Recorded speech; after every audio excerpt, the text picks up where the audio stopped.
वसुदेवसुतं देवं कंसचाणूरमर्दनं देवकी परमानन्दं कृष्णं वन्दे जगद्गुरुं। श्रीकृष्णं वन्दे जगद्गुरुं। श्रीकृष्णं वन्दे जगद्गुरुं।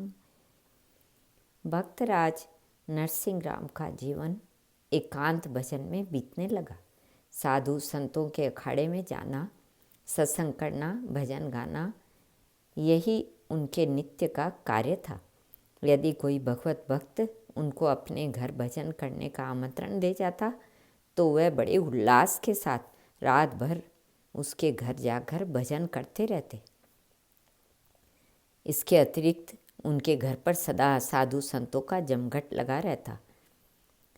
साधु भक्तजन और साधु सेवा के अतिरिक्त उनके जिम्मे दूसरा कोई कार्य न था। बाहर से आमदनी का कोई जरिया नहीं और खर्च खुले हाथ किया जाए तो दूसरे की तो बात ही क्या, कुबेर के भंडार का भी अंत होते देर नहीं लगता।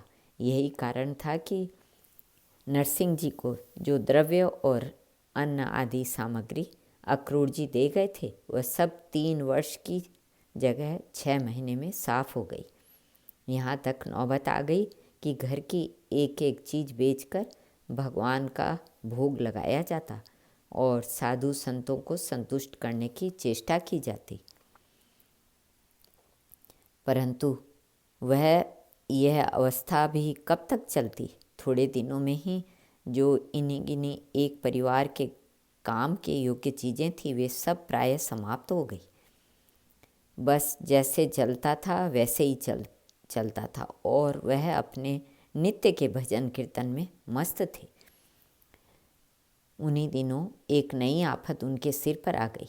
ऊना से श्री रंगधर मेहता के कुल पुरोहित कुंवरबाई को विदा करा ले जाने के लिए आ पहुँचे। उस दिन प्रातःकाल से ही भक्तराज किसी स्थान पर भजन करने के लिए गए हुए थे। पुरोहित जी ने आकर प्रश्न किया, मेहता जी कहाँ गए हैं? कहीं बाहर गए हैं, पधारिए महाराज, रसोई करती हूँ, माणिक बाई ने उत्तर दिया। माणिक बाई पुत्री की विदाई सुनकर मन ही मन सोचने लगी, अब क्या होगा। भक्तराज तो दिन रात भक्ति में लीन रहते हैं, कोई काम काज है नहीं। यहाँ जहाँ नित्य भोजन की चिंता लगी रहती है वहाँ कुंवरबाई के दहेज का कैसे प्रबंध होगा। थोड़ी देर में ही मेहता जी घर लौट आए। तब तक रसोई भी तैयार हो चुकी थी, केवल उनके आने की देर थी। आते ही उन्होंने प्रश्न किया, सती भोग में क्या विलंब है? कुछ देर नहीं, ला रही हूँ। यह कहते हुए मणिक बाई भोग की सामग्री एक थाल में परोसकर ले आई। भक्तराज ने भक्तिपूर्वक भगवान को नैवेद्य समर्पित किया। तत्पश्चात स्वयं प्रसाद पाने की तैयारी करने लगे। उन्होंने पूछा, आज कोई साधु संत आए या नहीं? मणिक बाई ने उत्तर दिया, आज कोई साधु संत तो नहीं, एक अतिथि आए हैं। अक्रूर जी तो न आ गए? नहीं आ गए। मेहता जी ने हंसते हुए कहा, नहीं, कुंवरबाई को लिवा जाने के लिए श्रीधर मेहता के पुरोहित जी आए हैं। मैं तो इसी चिंता में पड़ी हूँ। पुत्री को विदा करने तथा दहेज आदि के लिए कम से कम इस समय 100 रुपये चाहिए, परंतु यहाँ एक भी नहीं है। वहाँ 100 की बात तो कैसे की जाए। इतना कहते हुए मणिक बाई ने एक दीर्घ निश्वास छोड़ा। भक्तराज पत्नी को चिंताकुल देखकर बड़ी शांति से समझाने लगे, साध्वी, मेरा करती हुई तू इतनी चिंता क्यों करती है? इन पुत्र पुत्री के हम तो नाम के माता पिता हैं, वास्तविक पिता तो हम सब के वह श्रीपति भगवान ही हैं। नाथ कल तो पुत्री को भेजना ही होगा। आज तक उसे देने के लिए एक वस्त्र तक का ठिकाना नहीं। परमात्मा कहाँ रहते हैं जो इन मौके पर कल आकर उसे सारी वस्तुएं दे जाएंगे। जिसका नाम ठाम नहीं उसका विश्वास ही क्या। चिंता के मारे मणिक बाई की आंखों से आंसू बहने लगे। प्रिय, मैं और मेरा ये 2 शब्द ही माया के रचे हुए हैं, जाल रूप है। दुख के कारण हैं। भक्तराज ने तुरंत कुछ पद बनाकर सुना दिया और मणिकबाई की चिंता एक बार दूर हो गई और भगवान में श्रद्धा बढ़ जाने से उनका चित्त प्रसन्न हो गया। फिर उन्होंने अतिथि और पति के लिए आसन लगाकर भोजन परोस दिया। मेहता जी पुरोहित जी के साथ बैठकर भोजन करने लगे। भोजन करते करते पुरोहित जी ने वार्तालाप शुरू किया। मेहता जी, श्रीरंगधर जी मेहता ने मुझे कुंवरबाई को लाने के लिए भेजा है। मैं उनका कुल पुरोहित हूँ। मैं कल ही यहाँ से विदा हो जाना चाहता हूँ। आप कृपा कर शीघ्रता करें। गुरु महाराज, इतनी जल्दी करने से काम कैसे चलेगा? अभी तक तो पुत्री के लिए एक नया वस्त्र भी तैयार नहीं है। आपको 2-4 दिन तो ठहरना पड़ेगा। मणिकबाई ने चट उत्तर दे दिया। आपको जो जो वस्तुएं तैयार करनी हो उन्हें आज ही कर लीजिए। कल तो कृपा करके मुझे विदा कर दीजिए। पुरोहित जी ने आग्रह प्रकट किया। महाराज, हमें कोई वस्तु तैयार करने की चिंता नहीं। जो कुछ करना है उसे मेरे भगवान करेंगे, परंतु जब तक मेरी कुल मर्यादा के अनुसार दहेज का प्रबंध परमात्मा की ओर से नहीं हो जाता तब तक तो आपको ठहरना ही होगा। भक्तराज ने हंसते हंसते कहा। भक्तराज की यह बात पुरोहित जी को कुछ समझ में बिल्कुल नहीं आई। उन्होंने आश्चर्य के साथ कहा, मेहता जी, आप क्या कहना चाहते हैं? मुझे कुछ समझ नहीं आता। पुरोहित महाराज, घबराइए नहीं। भगवान की माया तो घटना पटियसी कहलाती है। उसके लिए कुछ भी अनहोनी नहीं है। श्रद्धा रखिए। द्वारिकाधीश श्री कृष्ण बड़े भक्तवत्सल और दयालु हैं।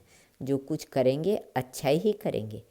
नरसिंह राम ने विश्वास पूर्ण स्वर में कहा।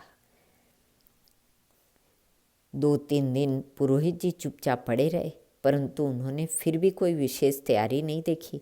भक्तराज निश्चिंत अपने पूजन भजन में लगे हुए थे, मानो दूसरा कोई कार्य ही सामने न हो।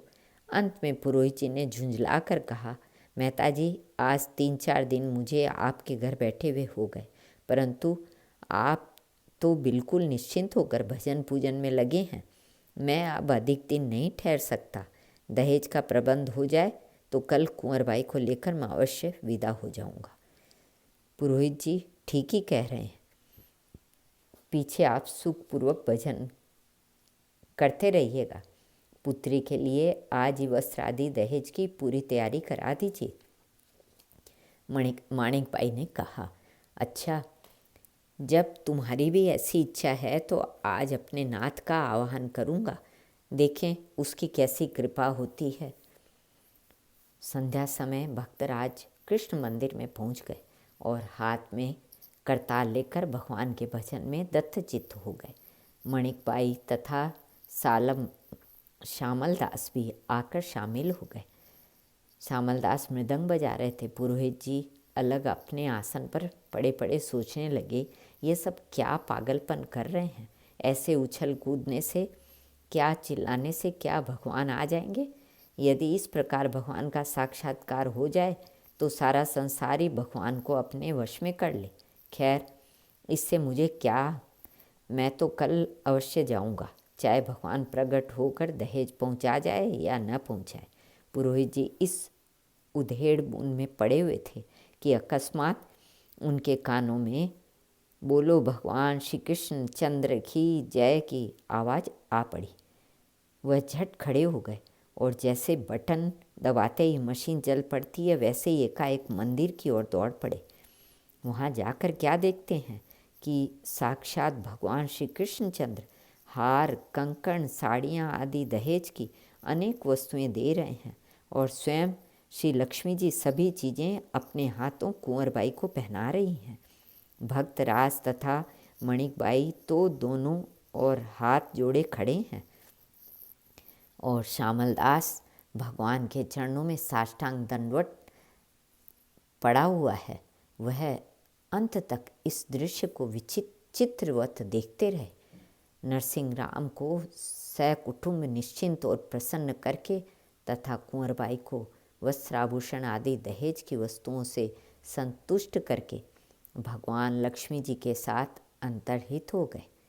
दूसरे दिन कुंवरबाई पुरोहित जी के साथ प्रसन्नतापूर्वक विदा हो गई। पुरोहित जी भी भक्त के संग से कृतार्थ हो गए। श्री कृष्ण अर्पणमस्तु।